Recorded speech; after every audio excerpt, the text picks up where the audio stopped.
balik lagi bersama saya Royhana dalam podcast pemilu yang diselenggarakan oleh PPK Bayan.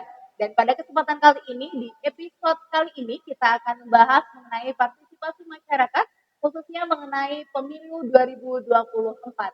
Nah, pada kesempatan kali ini kita akan bahas bagaimana pentingnya dan juga apa saja yang dilakukan oleh penyelenggara pemilu untuk meningkatkan partisipasi tersebut. Hal itu akan dibahas bersama narasumber kita pada siang hari ini, yaitu Pak Hasan dari Divisi Sosdikli PPK Bayan. Baik Pak Hasan, pada kesempatan kali ini kita akan mengupas mengenai partisipasi masyarakat, yang mana pada data tahun 2004 hingga 2014 itu menunjukkan adanya penurunan mengenai partisipasi pemilih pada pemilu. Kemudian angka tersebut syukurlah naik pada tahun 2019 yang mencapai angka 81,97%, yang mana melewati target, yaitu sekitar 77, sekian persen. Kemudian Pak, jika saya ingin menyajikan data yang lebih detail nih Pak, untuk partisipasi dari masyarakat Purworejo sendiri di pemilu tahun 2019 itu mencapai 70,38%, yang mana itu kurang dari targetnya yaitu 75%. Nah, melihat hal itu Pak, kita mungkin nanti akan bahas mengenai solusinya. Namun yang ingin saya ketahui nih Pak, sebenarnya apa saja sih Pak faktor yang menyebabkan masih adanya masyarakat yang kurang tertarik untuk mengikuti pesta demokrasi ini, sehingga nanti bisa yang membuat menurunkan persentase tersebut. Monggo Pak. Terima kasih Mbak Nana. Kabar pemilih semua. Memang betul tadi dikatakan oleh Mbak Nana tentang partisipasi masyarakat pemilu tahun kemarin ya, masih kurang atau belum memenuhi target. Nah, ada beberapa faktor yang mungkin mengurangi partisipasi masyarakat, khususnya pada hari pencoblosan hari suara. Kita ambil contoh 3 faktor Mbak. Yang pertama faktor teknis. Nah, di situ kadang secara teknis, secara pribadi dari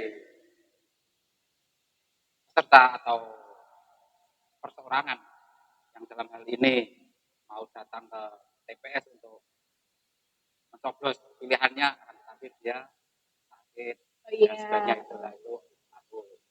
Terus bisa juga karena ada acara yang acara keluarga yang tidak bisa ditinggalkan, kadang mementingkan acara tersebut.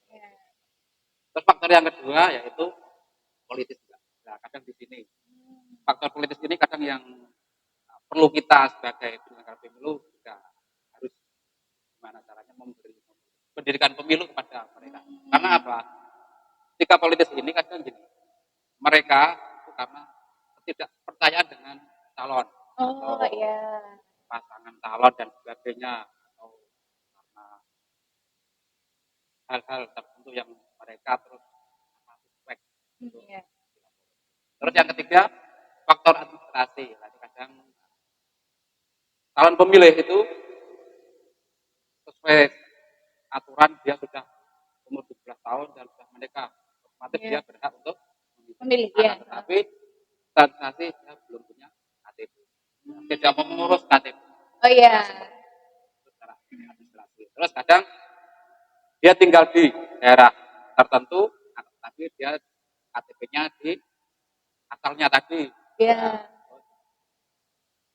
Sementara padahal dari penyelenggara pemilu sendiri memberi fasilitas untuk memakai KTP bisa, tetapi karena alasan tertentu antri dan sebagainya tidak mau memberikan suaranya karena alasan tidak punya surat suara atau undangan untuk datang ke faktor. Sebenarnya faktornya banyak sekali. Ketiga. Berarti ini kalau saya boleh rangkum, berarti faktor mungkin ini faktor utama ya. Faktor lainnya mungkin banyak yang tidak bisa disebutkan. Nah, untuk faktor utamanya ada 3 tadi ya Pak, teknis yang mana itu mungkin alami ya, tidak bisa dihindarkan, kemudian politis, dan juga yang ketiga adalah administrasi. Padahal dari penyelenggara pemilu sendiri sudah menyediakan fasilitas dengan pemilih yang tidak sesuai DPT-nya bisa membawa KTP saja. Namun masih ada yang ya enggan ataupun malas untuk datang ke TPS di hari H tersebut ya Pak. Oke, itu adalah faktor-faktor yang menyebabkan turunnya partisipasi masyarakat khususnya di hari H ya Pak. Betul. Nah, kita sudah mengetahui nih apa faktor penyebabnya. Kemudian mungkin setelah mengetahui ini kan tentunya akan dijadikan sebagai bahan evaluasi Betul. untuk penyelenggaraan pemilu di tahun-tahun berikutnya. Nah, mungkin Pak langsung saja saya tanyakan apa saja sih Pak usaha yang dilakukan oleh penyelenggara pemilu untuk meningkatkan partisipasi masyarakat di pemilu selanjutnya. Mungkin yang terdekat ini adalah pemilu 2024. Untuk evaluasi bahas tentu cara kita hal sosialisasi kita cekatkan kita sebagai itu akan tetapi juga bukan hanya kita sebagai pemilu akan tetapi juga semua elemen masyarakat partai politik peserta pemilu dan sebagainya itu juga harus ikut mensosialisasikan tentang pemilu pendidikan pemilu bagi pemilih pemula di mana pemilih pemula mungkin baru satu kali tahun 2024 itu perlu diberi pendidikan tentang politik atau sosialisasi tentang kepemiluan.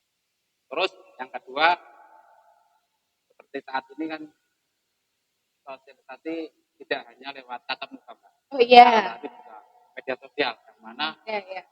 sekarang mayoritas warga negara itu kan membawa internet atau HP dan sebagainya. Kita sebagai penyelenggara pemilu kita tekankan dengan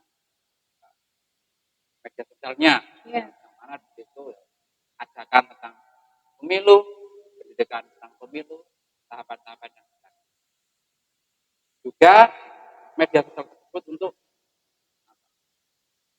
mengurangi atau memberi pendidikan tentang hak yang mana di media sosial. Tahun yang dulu itu banyak itu karena alasan yang tadi yang kedua tentang politik itu kan kadang korban dari hoax. Makanya kita juga sebagai penyelenggara itu mengkotor hoax yang karena hoax ketika tidak kita salahnya cegah itu akan menjadi suatu bahwa itu kebenaran. Padahal itu tidak kebenaran. Itu mungkin sedikit banyak tentang upaya. Karena ya itu tadi ya Pak pentingnya penyelenggara pemilu untuk benar-benar mengcounter hoax yang bertebaran karena mungkin masyarakat lebih mempercayai mempercayai hoax yang beredar daripada fakta-fakta yang tersembunyi. Betul. Iya. Oke, jadi itu ya Pak penyelenggara pemilu berusaha untuk meningkatkan sosialisasi mungkin melalui jenjang PPK ataupun di kabupaten gitu ya Pak dan bahkan mungkin di tingkat TPS ya Pak. Oke, kemudian selain tatap muka juga media sosial. Nah, ini juga berhubungan nih Pak ke pertanyaan selanjutnya. Jadi saya mendapatkan data bahwa berdasarkan DPT yang sudah ditetapkan di tahun ini, ternyata 52% peserta pemilu itu adalah pemilih muda. Nah, pemilih muda mungkinkah Pak ada pendekatan khusus yang dilakukan oleh KPU ataupun penyelenggara pemilu untuk menarik perhatian para milenial agar mau meramaikan pesta demokrasi di khususnya untuk tahun depan? Ya memang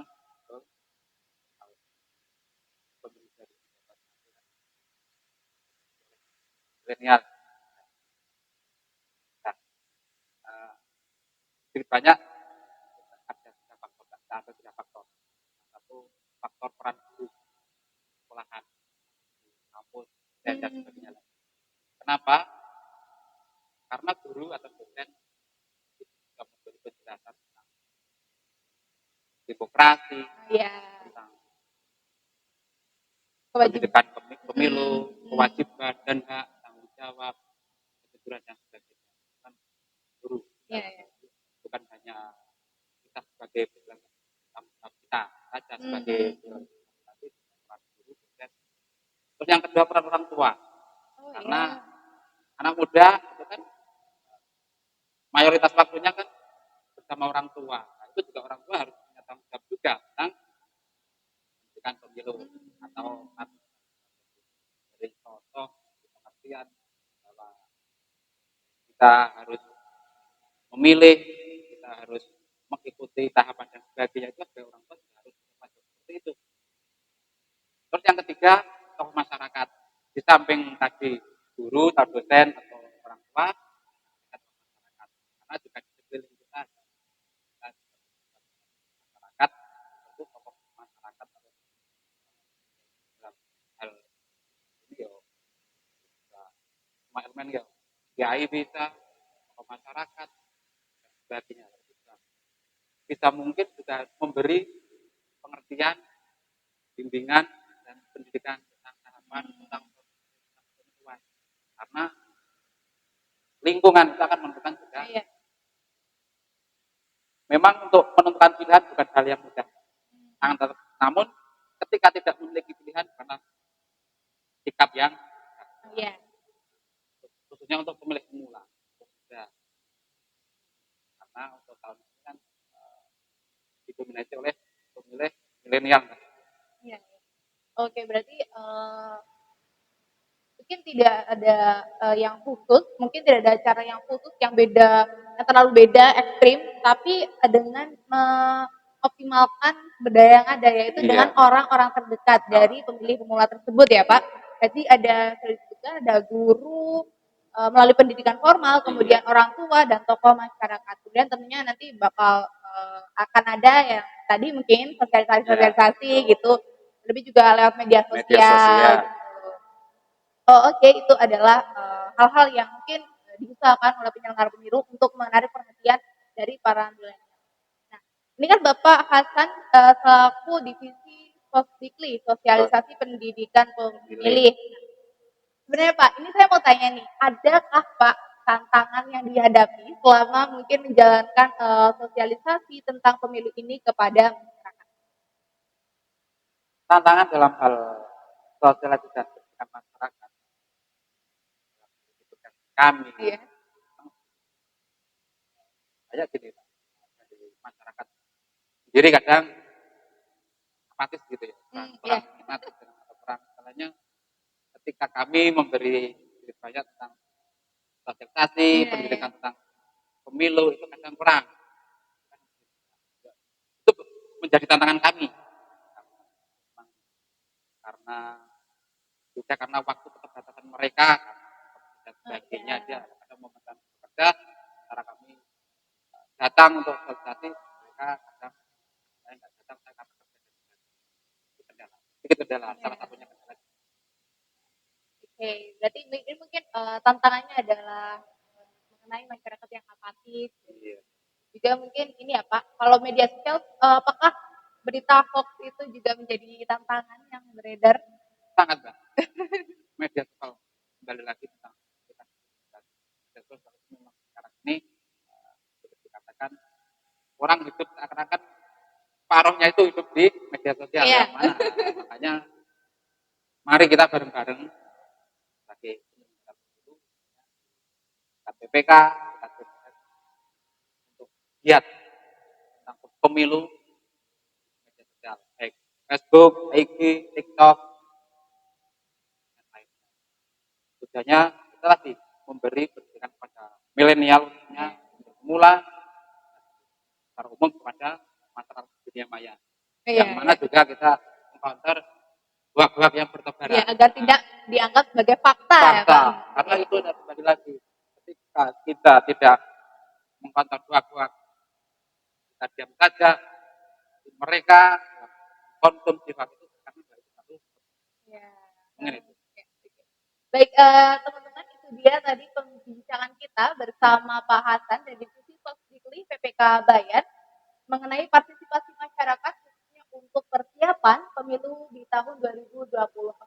Yang mana ya Pak, segala upaya yang diselenggarakan, yang dilakukan oleh penyelenggara pemilu itu tentunya tidak akan berjalan secara optimal jika tidak dibarengi dengan kemauan dari masyarakat itu sendiri untuk mengikuti, meramaikan pesta demokrasi, menggunakan hak pilihnya, Untuk itu teman-teman, marilah kita dukung segala upaya yang dilakukan oleh penyelenggara pemilu dan juga tentunya dengan tidak menebar hoax, dengan tidak bersikap apatis dan juga tentunya datang di tanggal 14 Februari 2024. Baik teman-teman, ayo kita berikan suara kita karena satu suara sangat berpengaruh untuk majunya demokrasi bangsa karena meningkatnya keterlibatan suatu masyarakat di suatu negara itu menunjukkan semakin kuat dan semakin kuatnya tatanan demokrasi bagi suatu bangsa. Baik, terima kasih Pak Hasan atas kesediaannya. Sampai jumpa dalam podcast di episode selanjutnya. Bye.